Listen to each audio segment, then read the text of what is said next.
കഴുത കളി, അതായത് ചീട്ട് കളി. ഞാൻ പള്ളിയിലൊക്കെ പോലെയാണ്, എനിക്ക് ധാരാളമാണ്. ഇത് ചീട്ടുകളി ഇല്ല, കഴുത കളിയാ. ഇതില് എല്ലാ ആസും ക്യൂവും ഇത് ഞാൻ എങ്ങനെ കളിക്കാതിട്ട് എല്ലാവർക്കും അങ്ങനെയൊക്കെ തന്നെ. കേക്ക് എനിക്കാടാ, ഞാൻ കളിച്ചോളാം. നിന്റെ ഷഫ്ലിംഗ് ഇട്ട് കണ്ടപ്പോഴേ എനിക്കറിയാം ഞാൻ കളിക്കുന്നില്ല. എനിക്ക് ഞാൻ ഇടാം.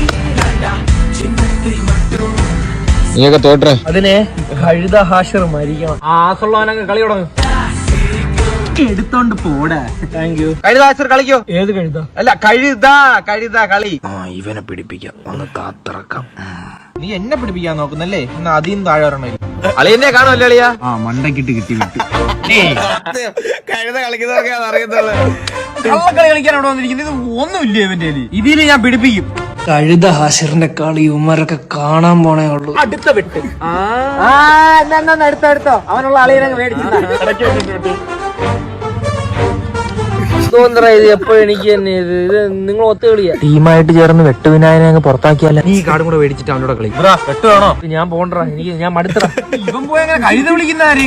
അത് ശരിയാണെങ്കിൽ നീ വിട്ടോ, ഞാനും വെട്ടുവിനായും കൂടെ കളിക്കാം. ആ സേതുക്ക് ഇങ്ങനെ നിന്റെ കൂടെ എന്തിനാ കളിക്കാൻ? നീ വിട്ടോ, പേടിച്ചാലട്ടെ. കഴുത കളിച്ചൊരു ഫ്ലോയില് വന്നേരും. എത്ര വെട്ടാണ് ഞാൻ വെട്ടിയത്. സൂപ്പറായിട്ട് ജയിച്ചു തന്നെ. ഞാൻ പോണ്ടാ.